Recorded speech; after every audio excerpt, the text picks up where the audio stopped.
A whole new global talk show, Newstellers. And we're back today with our 4 original panelists.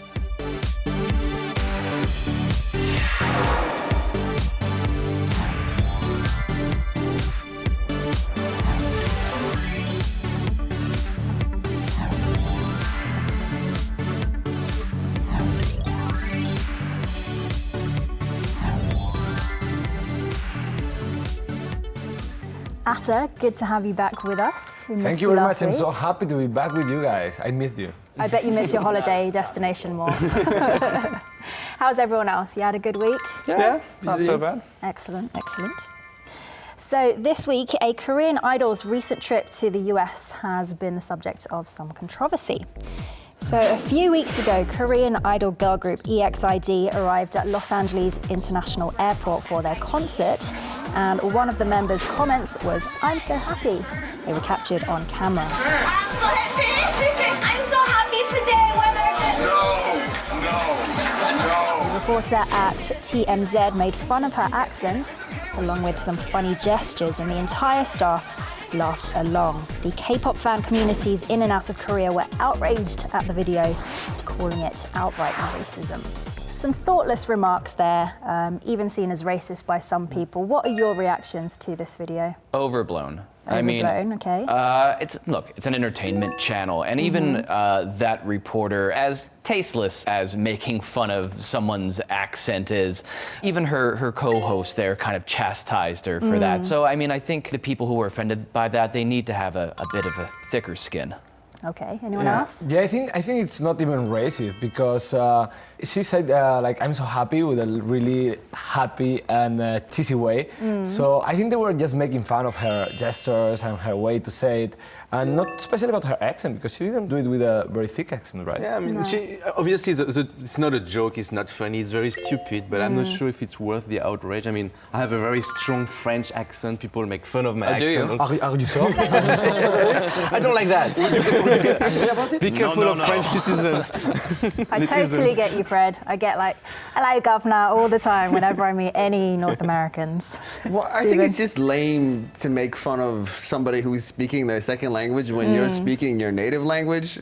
Especially like going on TV and having a microphone in your face and being asked to speak in your non-native language. I mean, somebody who's doing that, like, it takes some guts. It takes, you know, you're making yourself kind of vulnerable. Yeah, so for this woman to make fun of somebody who's doing that when she's speaking in her native language, I mean, that's just kind of lame, I thought. Oh, it was bad. The question is, what is worth this huge outrage? Yeah, I think it's definitely not worth getting so upset over. Yeah, but it's funny though, because think about, and also in California, how many people made fun of Arnold Schwarzenegger when speaking English with a very German accent. I mean, that's completely acceptable.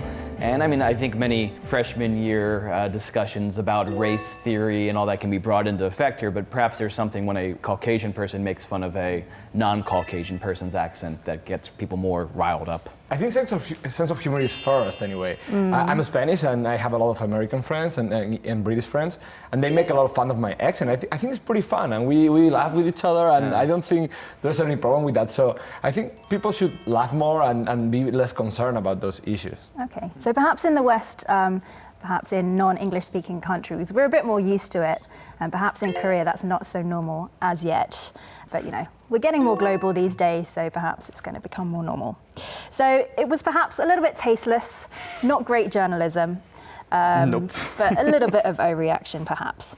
So there's a saying that the 3 weapons in the modern world are nuclear weapons, computers, and words. So we're going to be talking about that third and final one, words and how we speak. And our topic today is manners of expression. We saw earlier in the TMZ case where thoughtless remarks had caused people some hurt or harm. Could you guys share any stories relating to thoughtless remarks or, in extreme cases, verbal assault? Yes, for example, last week in my country, in Spain, the goalkeeper of Real Madrid, I think everybody knows Iker Casillas. People in the stadium of Real Madrid, they were whistling at him and booing him. And this guy just exploded and said some swear words. And it was pretty controversial because some people complained because people think that they pay for him, the partners of Real Madrid, and and he shouldn't do that. So it was a very big issue in Spain these days. In my case, I think that he was right, because he has been really big in Real Madrid, and now he's not in his best moment, but people shouldn't have the right to really insult him, and he just exploded, and Yeah, you don't get paid to be insulted, so yeah, I think that's a it. good. But still. Any other stories? Well, there was a protest in Tahrir Square in Cairo, and there was a young woman who was sexually assaulted. It was a really awful case. This woman was stripped of her clothes, and she was injured by a big group of men. And then there was an Egyptian news anchor, a woman, who commented some very insensitive things about it. I think she said that it was perhaps funny, and she kind of made light of this awful assault that had taken place. And then when people criticized her for making this insensitive remark, she didn't even really apologize. She just kind of shrugged it off. So I think that's an example of a case where, at a very sensitive time, it's probably best just to say nothing. And you should definitely not try to diminish anyone's suffering in a case like that. I have an example in France. There was this newspaper named Le Canard Enchaîné, who after the Fukushima tragedy, they published this cartoon that was supposed to be funny with a sumo with 3 arms, and it was not very funny, but they did that the way, like this kind of humor they were doing forever, and Japan officially protested. They were really upset by this drawing. I have an example from the US that I think had an interesting outcome. There's a sports reporter named Britt McHenry. She works for ESPN, which is an American sports channel. She was caught on CCTV. I think we've had a fiery discussion about the use of these instruments. She was caught on a television berating an employee at a towing company. Maybe she had her car towed, I'm not exactly too sure. But anyhow, she was telling this employee, insulting her education level, insulting how she looked, meanwhile saying, well, I'm a reporter, I went to college, you're stupid. And ESPN, after this video was leaked, ESPN suspended her for a week. But what I think was interesting, Britt McHenry apologized for it, but the towing company released a statement saying hey, look, she had a bad day, we didn't want to see her suspended, these kind of things happen, and let's just move on. And I think that was a really great reaction from the towing company saying hey, look, we're not victims, this stuff happens, let's just, play nice and move on. So why do you think people make these thoughtless remarks without really thinking about the effect on the other person? Well, each case is different. I guess in the ESPN case that Jason explained, maybe that woman was just venting her frustration, and she perceived the employee she was working with as someone who was kind of weaker than her and defenseless, and used that person as an outlet to absorb all of this frustration she was feeling, which is a way that nobody should really behave. Sure, I think a lot of people are cruel and insulting to make themselves feel better. It's a way of compensating for their own insecurities or kind of what might have you. Yeah, sometimes you have a bad day. I don't know, when I got a fine in my car or when I got my car towed, I was really angry too. I don't know if of course I would not be as cruel as that woman, but everybody can have a bad day. And I think just having manners is a thing of common sense, and don't doing that kind of mistakes are a thing of common sense too. But there are also a lot of things a lot of people that they don't have a lot of common sense, right? So I think because she's on TV, she possibly is held to higher standards than most members of the public. So I'd like to share with you a case of a Korean comedian's controversial remarks that he made on his podcast that again sparked public outrage. Korean comedian Jang Dong-min has been berated for allegedly poking fun at the victims of the Sampung department store collapse in 1995. During his podcast, he said that there's a society of people who drink urine. The woman who was rescued 21 days after the collapse did just that. She founded the society. The survivor sued Jang on charges of defamation and insult, and Jang was fired from several shows after his comment made the headlines. So again, pretty tasteless, but do you think that public outrage was justified or not? I don't know. I didn't see the joke. I don't know how offensive was the joke if he just stated the fact. But isn't it too harsh, losing all his job? Yeah. Maybe he could have just apologized, show genuine. I think it says more about Korea's defamation laws, where a person who feels that their public image has been tarnished has these powers, to sue and even get someone fired from their jobs. And I don't think that's healthy. Yeah, we should know the difference between an unfortunate joke and a defamation. That was not a defamation. That was an unfortunate joke. Of course, very tasteless, very bad joke. But still, I mean, we have freedom of expression, so I don't think there should be any other effect than the criticism of the public to that person for what he said. Actually, in France, very recently, there is a similar example of a comedian who made a joke about German wing crash. It's not funny. I mean, there is no way to make that funny. It's a bit too soon. Yeah, also, exactly. isn't it? But I mean, he was criticized, and I think he really deserved his criticism. But he didn't lose his job. But I think we need to resist the temptation for revenge. You know, I feel like in the case of Jang Dong-min, it almost the whole scenario kind of has a kind of aftertaste of revenge to me. That like this woman felt like she had been harmed, so she then wanted to harm him. Sure. And I think that there is a chilling effect. Like if every time you make a mistake, you might lose all your jobs, then you end up being so afraid of saying anything that you say nothing interesting or nothing funny. So I think it's and that's censorship actually. That's It is. a very subtle way of censorship.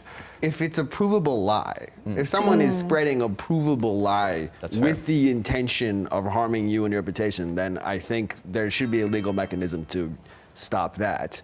But in some cases, the way it works in some situations is where someone publicizes a fact that is true, and then the person decides to sue them for defamation anyway. I think that's going too far. There's a lot of examples of that here in Korea, of people saying true things about a politician or about some public figure and getting sued for just, speaking the truth. Really shocking. Okay, so a tasteless joke perhaps on the part of Jang Dong-min, but I mean, to be honest, it's quite a sensitive issue. And my aunt's family actually lived in Sampung apartment. She still lives there, right next to the department store. So I remember my mum frantically trying to call them right after she saw that on the news. So it has been 20 years though, so. If we're going to limit our conversations to topics that nobody deems sensitive, we're going to be left with almost nothing to talk about. This is true. So we have to have a mature discussion about everything, even things that are sensitive. So carrying on with that theme, if comedians, reporters have to be so careful about what they say and care about the public's response, do you think that's an infringement of freedom of expression? Do you think it should be protected at all costs? I think freedom of expression should be protected. I mean, look at the American comedian Lenny Bruce, big star back in the 60s. He really pushed the envelope and he brought up really taboo topics. He ended up being banned from a lot of media because of that. But he really opened the door to a public discussion, and without him kind of trailblazing, bringing up these very sensitive issues about race and such, American comedy, at least, and American entertainment might have not developed the way it did. But it's thanks to people who take those risks and say sometimes hurtful things, but in context, it's a satire on society. I mean, I think that's really helpful. And unfortunately, if people are always watching their manners and being careful about public reactions or even lawsuits, I mean, it really hurts society, I feel. Yeah, I agree with that. Yeah, I think the world would be a much better place if we laughed about each other more. I strongly If agree. you use the sense of humor and when we get attacked with sense of humor, we just laugh and maybe attack back, but always with manners and sense of humor. And I think now many people are too sensitive, and really sometimes I don't understand. Like if you don't like the humor of a newspaper, then don't buy it, don't read it. Yeah, if you don't like the humor of a you comedian, protest with your wallet. You don't Exactly. you don't buy tickets for a comedian show. You don't buy a newspaper. You don't pay for the Change the subscription. channel You if don't you go to don't the like. movie. Whatever. Exactly. I think if we place certain things off limits and we say like this topic cannot be discussed, it can't be joked about, like nobody can talk about this outside of the terms that this thing has chosen for itself. Because that way, if something becomes sacred like that, it can be used as a tool to mobilize people in ways that are not always positive. So, it may hurt somebody's feelings to have their religion or their, whatever it is made fun of, but I think that option needs to be on the table, and we can't use law as a mechanism to protect the sanctity of any kind of way of, any set of ideas. Sure. Okay, so I don't know how much your journalist careers have to do with it, but you guys all believe that freedom of expression should be protected in all cases. For sure. Definitely. Yeah, Okay. of course. What about some people's arguments that complete freedom of expression may lead to tragedy? And I think Charlie Hebdo is the perfect example. They're known for their satirical pieces, their cartoons, and they were unfortunately subject to a terrible terrorist attack in January. 12 people were shot to death by members of an Islamist terrorist group in the office of the French satirical weekly magazine Charlie Hebdo. The magazine has been publishing articles about various religions and in particular Muhammad cartoons since 2006. And this terrorist attack was presumed to be a retaliation against the controversial Muhammad satires. So what were your reactions to this incident? I mean, Charlie Hebdo has been doing this kind of joke about all kind of religion for many, many years, for like more than 30 years. And there was no big issue. It was maybe in France some small controversy, but not such a big deal. And suddenly you have this picture, this drawing made by a small newspaper in Paris by a group of friends, and all the world is looking at them and start to criticize them. And this is new, and I mean, I don't think it's that bad. Of course, they don't deserve to die. If you look at I mean, I brought the first You issue. came very well prepared. Yeah, I'm very well prepared. So this is the first issue they published after the killings. Okay. And it shows a picture of the prophet, and it's written in French, everything is forgiven. And maybe, I mean, for me as a French citizen, I don't think it's a big deal. I mean, I think it's pretty peaceful and nice cover. But even that cover was very controversial, and a lot of people felt offended by that. And this is something that is a bit difficult for me to understand. Yeah. And I think the core issue is if you draw or offend the prophet or some religion, and there are some terrorist comes and kills you, it's the terrorist's fault. It's not the person that used the freedom of expression's fault. In 2012, after Charlie Hebdo published a series of cartoons, France had to close in 20 countries. They had to close its embassy and the French schools. And Charlie Hebdo wasn't even such a big newspaper. It's a very small newspaper.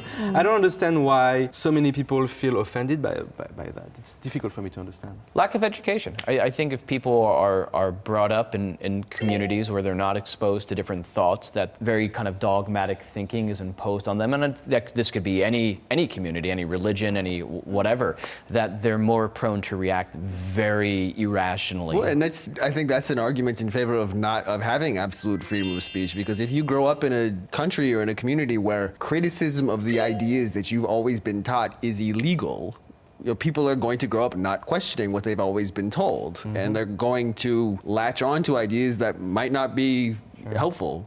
Okay. So continuing on with the topic of manners of expression, we looked at the TMZ video earlier where they were making fun of someone's foreign language abilities. But there was another case recently that turned out completely differently thanks to some rather good manners on the part of, surprisingly, Cristiano Ronaldo.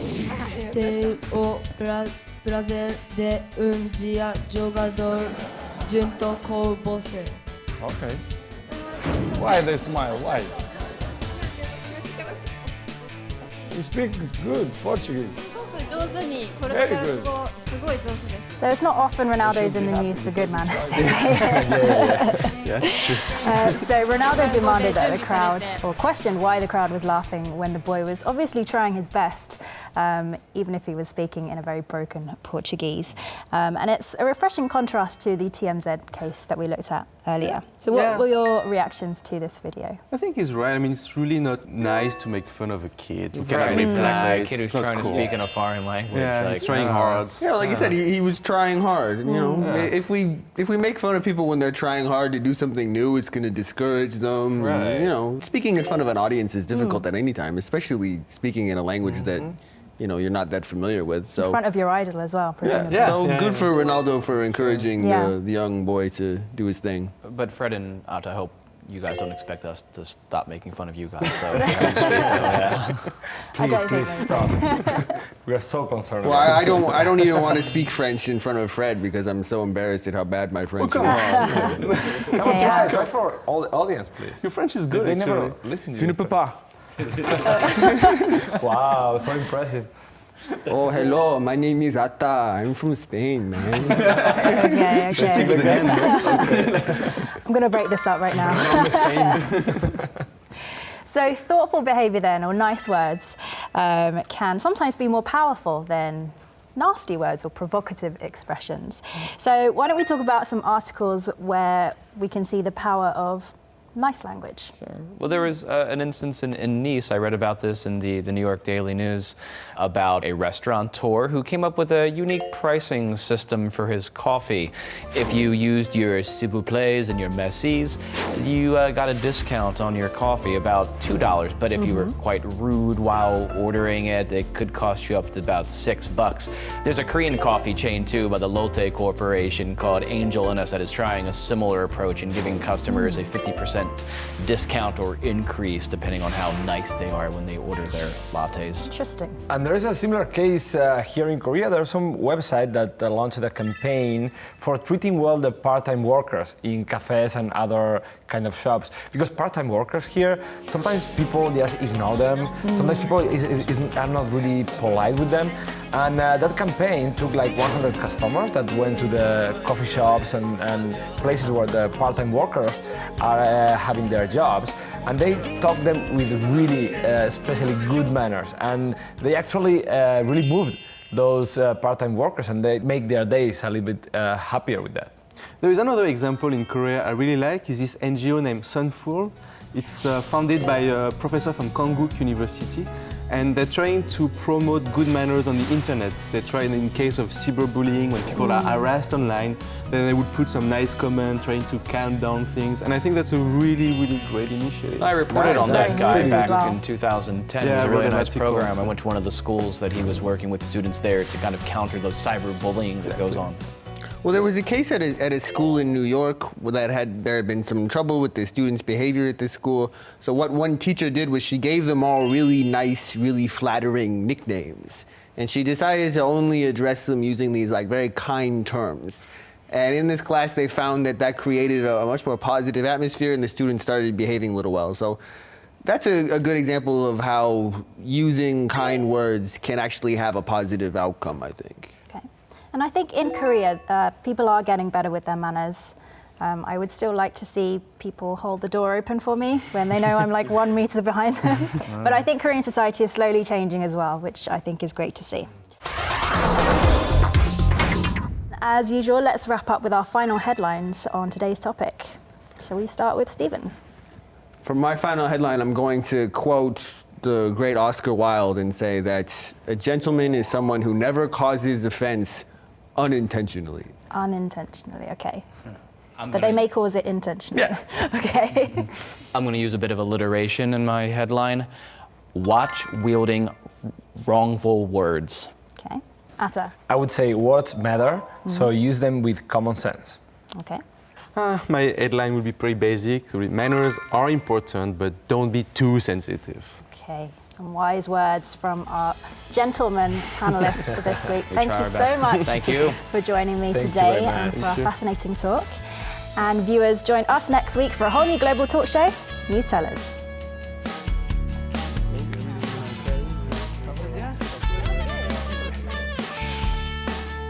We will be open for any opinions or requests on our official website as well as our Facebook page.